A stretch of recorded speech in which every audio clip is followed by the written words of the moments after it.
HIV and AIDS, Chapter 4.3.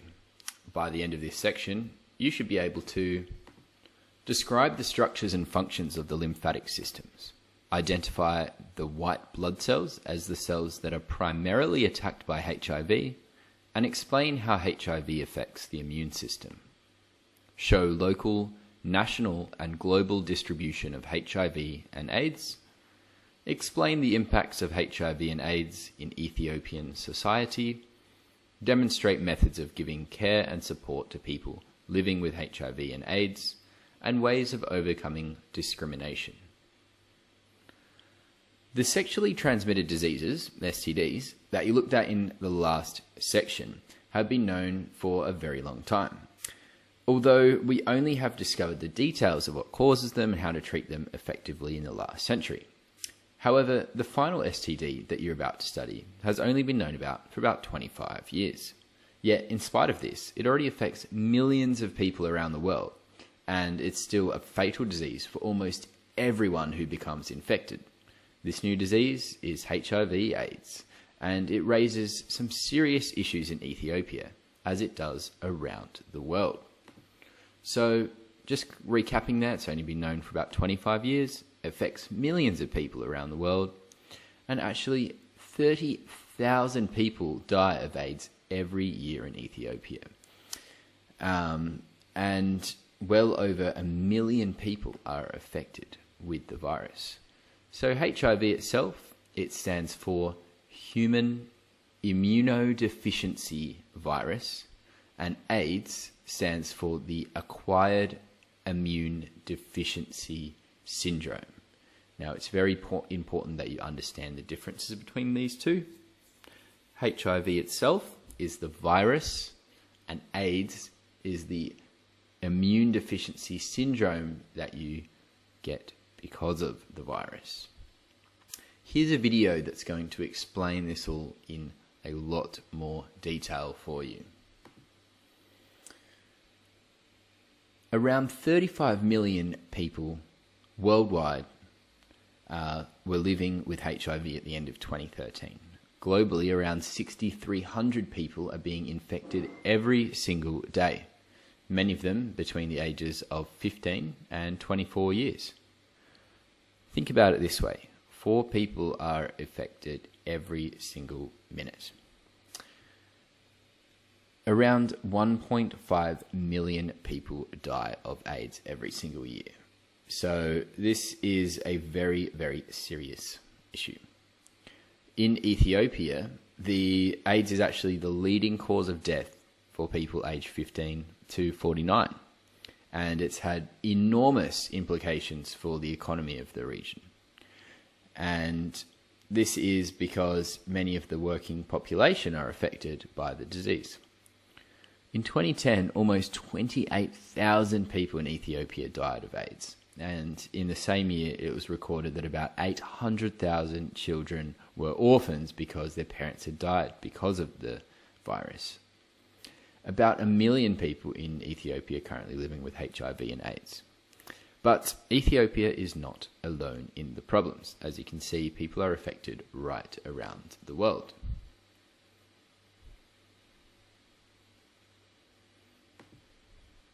Here's a video that will talk about AIDS in Africa and 10 of the countries with the highest HIV and AIDS rates. Here's another video that talks about the huge impact of HIV and AIDS in Africa. Alright, let's go into what HIV actually is in a lot of more detail now. Okay, so your immune system is based in your lymph system, and this spreads throughout your body. And your capillary walls, they are permeable to everything in your blood apart from the red blood cells that carry the oxygen around, as well as large plasma proteins. So all your blood flows through your capillaries from the arterial system, and it's under pressure, so fluid is squeezed out of your vessels. And the fluid fills spaces in between your cells and your body. Okay? And it is through this fluid that all the diffusion between blood and your cells takes place. So, most of this fluid is eventually returned back to your blood. Some of it moves back to your capillaries as they go near your veins, but a lot of it drains into a series of ending tubes that is part of the lymph system. And this here is the lymph system. Okay? Once the tubes, the fluid is known as the lymph fluid, and the lymph vessels join and get larger and is moved by the squeezing effect of muscle movements, and the system has a series of valves like those found in your valves to prevent the backflow of liquid, and it's finally returned to your blood around the neck area, and this is where the lymph vessels join in large veins. Along your lymph vessels, you find your lymph glands, the white blood cells known as lymphocytes. Okay?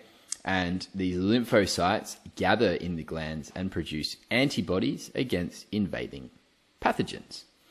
The antibodies carried in the lymph in the blood, and the lymph glands also filter out bacteria and other microbes that get ingested by phagocytes. Enlarged lymph glands, so swollen glands, are a sign that your body is fighting off an invading pathogen. And you can see here in this figure 4.33, why doctors often examine the neck, the armpits, and also the groin to see if those glands are enlarged. Okay, so HIV, the virus, actually attacks this system. How does it do it? Well, the human immune system, remember we spoke about the fact that it's made up of those white blood cells that protect the body from infection.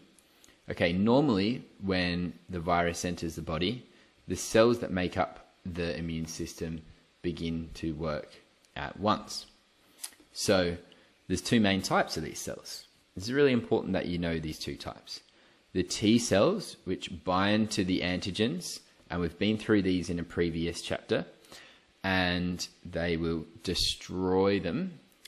And then you've got the B cells. These are the ones which make antibodies which bind to the microbe and destroy it. So, it can take some time for your body to produce enough of these T and B cells. These are the white blood cells, the lymphocytes, with the right receptors to overcome a pathogen. And while the immune system is producing our defenses, we start feeling a bit ill because of the disease. So, just recapping some of these things. Lymph, remember that was the system, and the lymph itself is the fluid containing white blood cells which flows through the lymphatic system. Lymphocytes, on the other hand, are the white blood cells which form antibodies against microbes. Alright, HIV, how it affects this system, well, what it does is it attacks the T cells of your immune system. Basically, it gets inside of them so they don't work anymore. And you need both types of cells for your immune system to work properly. So as more and more T cells are invaded by the virus, your immune system gets less and less effective. And that's why people with HIV and AIDS get so many other infections. HIV attacks T cells and gets inside them so they no longer work. Alright? Remember, these T cells are the ones that bind to the antigens and destroy them. But if you've got the HIV virus, it's going to make these T cells ineffective. Okay? What are the T cells? They are the ones that the white blood cells that recognize and attach to a cell carrying a foreign antigen. Remember, that's the marker that's on it, and it will destroy it. Whereas B cells, they recognize and attach to a foreign antigen, reproducing and forming many identical copies of themselves which secrete antibodies to destroy the antigen. So these will attach, these will secrete antibodies and kind of attack from a distance. So there are some drugs that can be used to slow down the progress of HIV and AIDS, but sadly there is no cure or vaccine like a lot of these other ones, and that means that it's a really big problem. The antiviral drugs, they can help. They can help by slowing things down, and the person with HIV can remain healthy, but it's something that they're going to have to keep taking that medication throughout their whole life. So how can someone stay healthy? Well, they've got to follow the guidelines of medication that they are prescribed. It's really important. That helps to reduce the impact of HIV. Stay in close touch with a doctor. That's really, really important. Eat a balanced and nutritious diet, so a variety of fruits and vegetables and proteins, and drinking also plenty of water as well. Exercise and just keeping fit, so maintaining healthy that way too. And also getting support from friends and family. So there's a lot of support out there, and it's up to you, if you do have it, to actually go out and actively seek that help. Preventing it. So a bit like the STDs, there's a few methods that will help to control the spread of HIV. Faithfulness. If you have a partner, you stick with that partner and you don't have sex with others. Abstinence. If you refrain from having sex, then you are unlikely to spread the HIV. And of course, if you are going to have a sex, use a condom. Here is a video a bit about the stigma and ignorance about HIV in South Africa. Let's talk a little bit about that stigma and discrimination. One of the biggest problems with HIV and AIDS is this stigma that has been attached to the condition. People are afraid of this discrimination, and if it's known that someone's got HIV or if they have AIDS, they're afraid that they're not going to get a job, or they might lose their job, or people might not want to even serve them in shops. So people will not even sometimes be tested because they are afraid. Okay, there's a lot of fear around this. Currently, a lot of people are working very hard to remove the stigma associated with HIV and AIDS. So with lots of help and support, people living with HIV and AIDS can remain healthy for a long time still. They need to eat as well as possible, keep up their strength, and allow their immune system to deal with the virus as long as possible. The importance here is education. So with people, if they're given the right support and they understand how to avoid passing on the infection, they can then are less likely to be able to spread it on to others. And in the future, there's going to be more of those antiretroviral drugs which will be made available, so people can still remain healthier for longer. So there's a lot of care and support available for people that may have HIV and AIDS. Here's a little bit of a short video that goes into a bit of a detail about how to support people living with HIV and AIDS.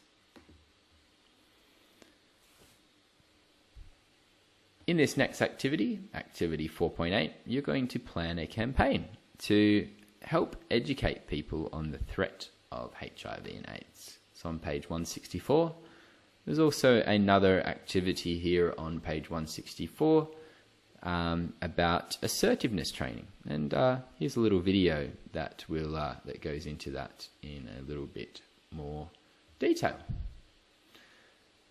And